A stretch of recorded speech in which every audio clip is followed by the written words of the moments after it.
السلام علیکم ناظرین، رمضانی مسائل کا یہ ایپیسوڈ پیش خدمت کر رہے ہیں اور شروع کرتے ہیں مضامین کا سلسلہ۔ تو پہلا عنوان ہے کہ صدقۃ الفطر کیا ہے اور اس کے فضائل کیا ہے۔ اس موضوع پر اظہار خیال کے لیے گزارش کرتے ہیں مفتی خلیل احمد قاسمی سے، جو بہار سے جڑے ہوئے ہیں۔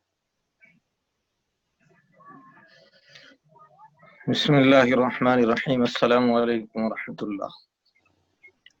صدقۃ الفطر یہ عید الفطر کے دن صبح صادق کے وقت بطور شکریہ جو صدقہ واجب کیا گیا ہے اس کا نام صدقۃ الفطر ہے۔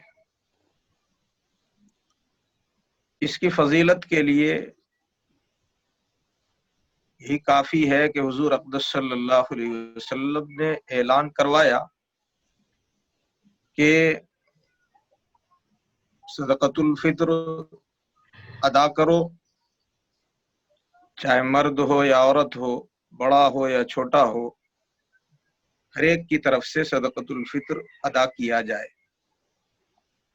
اسی طرح حضرت ابن عباس رضی اللہ تعالی عنہما کی روایت ہے کہ فرض رسول اللہ صلی اللہ علیہ وسلم زکوٰۃ الفطر طہر الصیام من اللغو والرفث وطعمۃ للمساکین۔ حضور اقدس صلی اللہ علیہ وسلم نے صدقۃ الفطر کو فرض کیا،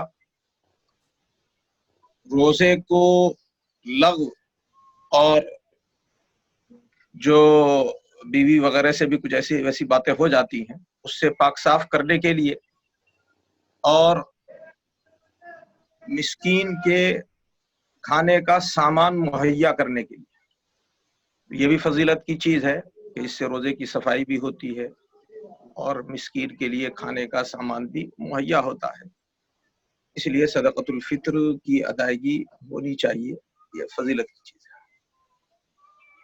شکریہ، جزاک اللہ۔ دوسرا عنوان ہے کہ روزہ اور صدقۃ الفطر کا فلسفہ کیا ہے۔ اس موضوع پر اظہار خیال کے لیے گزارش کرتے ہیں مفتی احمد علی صاحب قاسمی سے، جو ہمارے ساتھ جڑے ہوئے ہیں دارالعلوم دیوبند وقف سے۔ بسم اللہ الرحمن الرحیم۔ صدقۃ الفطر، جیسا کہ ابھی کہا گیا کہ عید الفطر کے دن نکالنا یہ واجب ہے۔ حدیث کے اندر صدقۃ الفطر کی دو حکمت بیان کی گئی ہے کہ صدقۃ الفطر کے ذریعے سے روزے کے اندر جو کمی ہوتی ہے اس کمی کو پورا کیا جاتا ہے۔ جیسے کہ ہم احادیث وغیرہ میں پڑھتے ہیں کہ نماز میں اگر کوئی کمی یا کوتاہی رہ جاتی ہے تو نفل نماز کے ذریعے سے وہ کمی کی تلافی کی جاتی ہے۔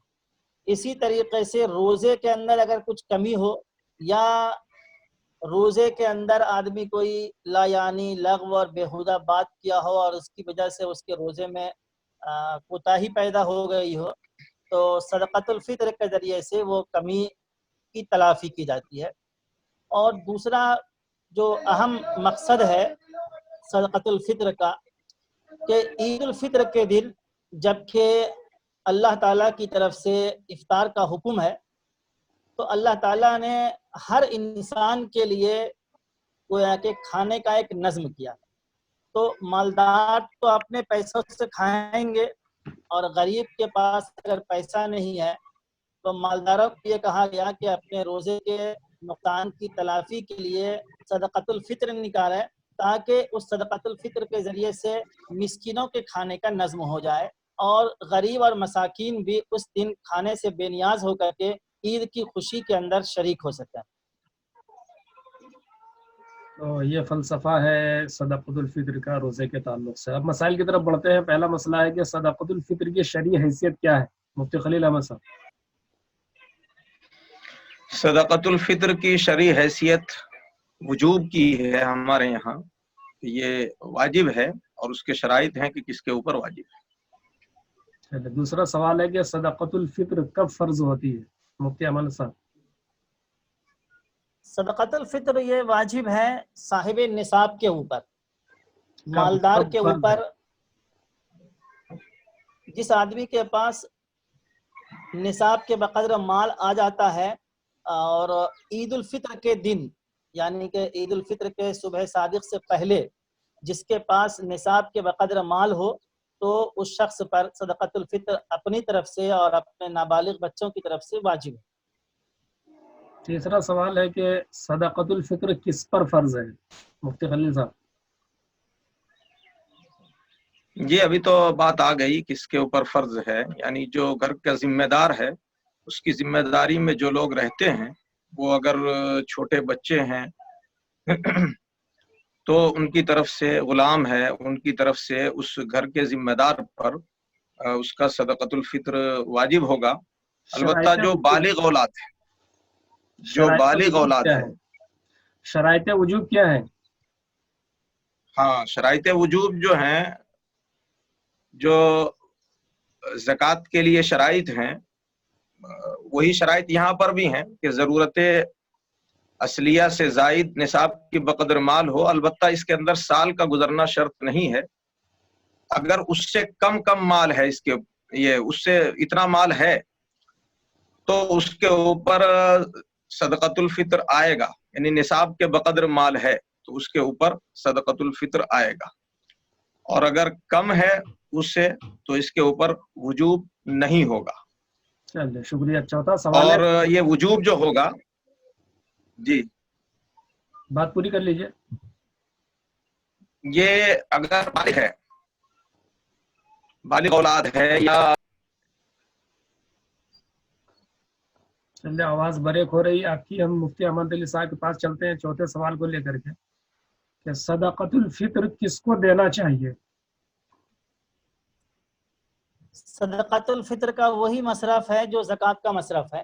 جن کو ہم صدقۃ الفطر زکوٰۃ دے سکتے ہیں ان کو ہم صدقۃ الفطر بھی دے سکتے ہیں، اور جن کو زکوٰۃ دینا جائز نہیں ہے ان کو صدقۃ الفطر دینا بھی جائز نہیں ہے۔ جیسے مسجد کے اندر، تعمیر کے اندر زکوٰۃ کے پیسے نہیں دے سکتے ہیں تو وہاں پر صدقۃ الفطر بھی نہیں دے سکتے۔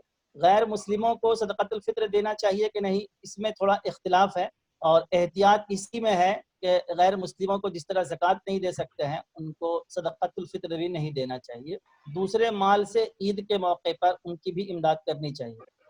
چلیے شکریہ۔ پانچواں سوال ہے کہ صدقۃ الفطر کی شرعی مقدار کیا ہے مفتی خلیل صاحب؟ جی صدقۃ الفطر کی جو شرعی مقدار ہے وہ گیہوں کے حساب سے اگر ادا کر رہا ہے تو نصف صاع گیہوں ہے، یا اس کا آٹا ہو یا ستو ہو تو نصف صاع دینا ہے۔ موجودہ اوزان اور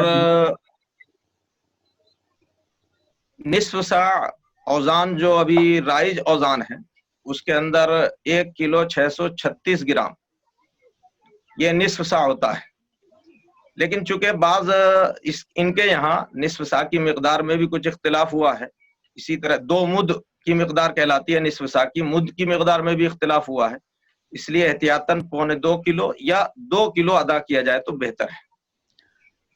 اسی طریقے سے اگر کھجور وغیرہ سے، کشمش سے ادا کر رہا ہے یا جو سے ادا کر رہا ہے تو 1 صاع اس کو دینا پڑے گا۔ 1 صاع کا کیا مطلب ہے؟ یہ صاع تو چل نہیں رہا ہے، کلو میں مطلب دیا جائے۔ 1 صاع کی مقدار یہی، یعنی 1 کلو 636 گرام کو ہم دگنا کر دیں گے، 3 کلو 272 گرام، تو یہ 1 صاع ہو جائے گا، اور 3.5 کلو یا 4 کلو احتیاطاً کر دینا بہتر ہے۔ چلیے شکریہ، جزاک اللہ۔ چھٹا سوال ہے کہ کیا غریب بھی صدقۃ الفطر نکالے گا؟ جیسے کبھی آپ نے صدقۃ الفطر کے فلسفے میں بتلایا کہ یہ روزوں کی پاکی کا سبب ہے، تو روزہ تو غریب بھی رکھتا ہے مفتی احمد علی صاحب۔ دوسرا چونکہ مقصد اس کے اندر غربا کی حاجت روائی بھی ہے، تو اس لیے جو صاحب نصاب ہے، جس کے پاس مال ہے، تو انہی کے اوپر صدقۃ الفطر ہے۔ حدیث کے اندر بھی ہے لا صدقۃ الا عن ظاہر غنی، کہ صرف مالداروں کے اوپر صدقۃ الفطر ہے، غریب کے اوپر صدقۃ الفطر نہیں ہے۔ بہت سارے غریبوں کو بھی دیکھتے ہیں کہ وہ صدقۃ الفطر نکالتے ہیں، تو یہ اس عمل کیسا ہے؟ یہ تحسین کی جائے گی اس کی یا غیر ضروری عمل ہے؟ دیکھیے اگر ان کی حالت ایسی ہے کہ مانگنے کی نہیں ہے، صاحب نصاب تو نہیں ہے لیکن بہرحال کچھ نہ کچھ پیسے ان کے پاس ہیں، اور وہ عید کے موقع پر یہ چاہتے ہیں کہ ہمیں بھی روزے کی کمی کی تلافی ہو، اور وہ اگر نکالتے ہیں اور ان کے نکالنے کی وجہ سے ان کے اپنے مال کے اندر کوئی ایسی کمی نہیں ہوتی ہے کہ ان کو مانگنا پڑے، تو پھر ان کا یہ عمل مستحسن ہوگا، پسندیدہ عمل قرار دیا جائے گا۔ چلیے اگلا سوال ہے کہ صدقۃ الفطر کن چیزوں سے دینا افضل ہے؟ پیسہ دینا افضل ہے یا چیز دینا؟ مفتی خلیل صاحب۔ جی، صدقۃ الفطر اگر اس وقت میں کھانے کی چیزوں کی شدید حاجت نہیں ہے، یعنی لوگ اس کے محتاج بن کر کے زندگی نہیں گزار رہے ہیں، تو قیمت سے ادائیگی افضل ہے کہ روپیہ پیسہ دے دیا جائے تاکہ لوگ اپنی ضرورتوں کو پورا کر لیں۔ اس اور لاک اگر ڈاؤن اس میں وقت میں کھانے کی چیزوں کی شدید ضرورت ہے تو ایسے وقت میں کھانے کی چیزیں ہی دی جائیں تو بہتر ہے۔ ابھی لاک ڈاؤن ہے، اس میں کس چیز سے افضل ہوگا؟ لاک ڈاؤن میں علاقے کے حساب سے الگ الگ حیثیت ہوگی کہ جہاں دیہات ہے جن کے گھروں کے اندر کچھ نہ کچھ غلہ ہے تو وہاں قیمت دینی پڑے گی ان کو، چونکہ یہ لوگ غلہ بیچ کر کے ہی اپنا سودا وغیرہ کرتے ہیں، اور جو شہری علاقے ہیں جہاں خرید کر کے چیزیں کھائی جاتی ہیں تو وہاں کھانے کی چیزیں دے دی جائیں۔ چلیے شکریہ، تو جزاک بہتر اللہ۔ رہے اگلا گا۔ سوال ہے کہ صدقۃ الفطر کی مقدار جگہ کی اعتبار سے مختلف ہو جاتی ہے، تو ایک شخص دہلی میں رہتا ہے، یہاں کچھ اور صدقۃ الفطر ہے، وہ رہنے والا بہار کا ہے، وہاں کچھ اور مقدار ہے، تو دہلی میں بہار کا آدمی رہنے والا کہاں کی مقدار سے صدقۃ الفطر نکالے گا؟ مفتی احمد علی صاحب۔ صدقۃ الفطر جو ہے چونکہ راس کے تابع ہے، تو آدمی جہاں رہتا ہے وہاں کے اعتبار سے صدقۃ الفطر نکالے گا۔ یہ اگر راس کوئی کے آدمی تابع ہے، کیا مطلب اس کا؟ ایک منٹ میں بات پوری کر لوں۔ صدقۃ الفطر جو ہے یہ رہنے والے انسان کے اپنے مقام کے اعتبار سے ہے۔ جو آدمی جہاں پر ہے، مثلاً کوئی آدمی ہندوستان کا ہے اور وہ سعودی میں رہتا ہے، تو سعودی کے اندر جو اس جگہ پر صدقۃ الفطر کی جو مقدار بنتی ہے، مثال کے طور پر 1 سا گیہوں کی 1 سا کھجور کی مقدار وہاں پہ 50 ریال ہے، تو اس کو 50 ریال سے صدقۃ الفطر نکالنا ہوگا۔ وہ صدقۃ الفطر چاہے تو وہ سعودی میں نکال دے، چاہے اپنے وطن میں نکال دے۔ یہی حال دہلی اور بہار کا ہوگا کہ دہلی کے اندر صدقۃ الفطر کی جو مقدار بنتی ہے وہ نکالنا ہوگا، اب چاہے وہ دہلی میں اس کو ادا کرے، چاہے وہ بہار کے اندر ادا کرے۔ چلیے شکریہ، جزاک اللہ۔ اگلا سوال بھی ہمارا یہی تھا کہ وطن اصلی میں صدقۃ الفطر نکالنا زیادہ بہتر ہے یا وطن معیشت میں؟ اس پہ کیا کہ بات آئی گئی ہے، پھر بھی مفتی خلیل احمد صاحب کچھ کہنا چاہیں گے؟ جی، اس میں یہ دیکھا جائے گا کہ ضرورت کہاں پر زیادہ ہے۔ اگر وطن معیشت کے اندر اکثر لوگ ایسے ہیں جو اچھے خاصے کھانے پینے والے لوگ ہیں تو وطن اصلی میں ادا کر دے، اور اگر وہاں بھی ایسی شدید ضرورت نہیں ہے تو وجہ ترجیح دیکھی جائے گی دیگر علاقوں کی۔ اگر دیگر علاقوں میں ایسے لوگ ہیں جو غریب ہیں، یا یہ کہ ایسے دینی ادارے ہیں جو غریبوں کی کفالت کرتے ہیں اور دین بھی پھیلاتے ہیں، تو ایسی جگہوں پر صدقۃ الفطر کو دیا جائے تاکہ اس سے دوہرا فائدہ حاصل ہو اور اس کا صدقۃ الفطر بھی اچھی جگہ پر خرچ ہو جائے۔ چلیے ایک اور سوال ابھی ذہن میں آیا جو پہلے سے نہیں تھا۔ ایک بات چلتی ہے کہ صدقۃ الفطر دینے میں ترجیح کس کو دینا چاہیے، مدارس اسلامیہ کو یا اپنے غریب رشتہ دار کو؟ کیا وجہ ترجیح ہوگی مفتی امان صاحب؟